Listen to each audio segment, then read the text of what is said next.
আমরা যখন ছোট ছিলাম আমরা তখন ভাবতাম কবে বড় হব, নিজের একটা পার্সোনাল ফোন হবে, সারাদিন গেম খেলতে পারবো, কেউ কিছু বলবে না। কিন্তু এখন বড় হওয়ার পরে এটা রিয়েলাইজ হচ্ছে যে ছোটোবেলার ওই দিনটাই সবচেয়ে সুখের ছিল আমাদের জীবনের। সকালবেলায় মার বকা খেয়ে ওঠা, উঠে স্কুলে গিয়ে বন্ধুদের সাথে বদমাইশি করা, তারপরে ফাঁকা পিরিয়ডে ওর সাথে ঝগড়া করা, মারপিট করা, আর বাড়ি এসে কখন খেলতে যাব ওইসব চিন্তা, হাফ বেলা করে বাড়ি পালিয়ে চলে আসা, স্কুল থেকে এসে খেলা করতে যাওয়া। সেই সব দিন কি আর ফিরে পাওয়া যাবে? একবার ভেবে দেখো ওই দিনগুলো কত সুখের ছিল। এখন যত বড় হবে তোমার বাড়ির চাপ, তারপরে এই ক্লাস 9 হচ্ছে আমাদের মানে রিলেশানে আসার একটা সময়।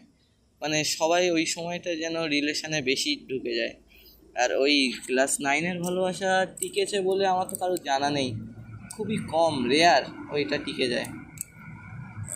ওইটা ওর জন্য আরও জীবনটা শেষ, বাধ্য এতে কিছু করার নেই।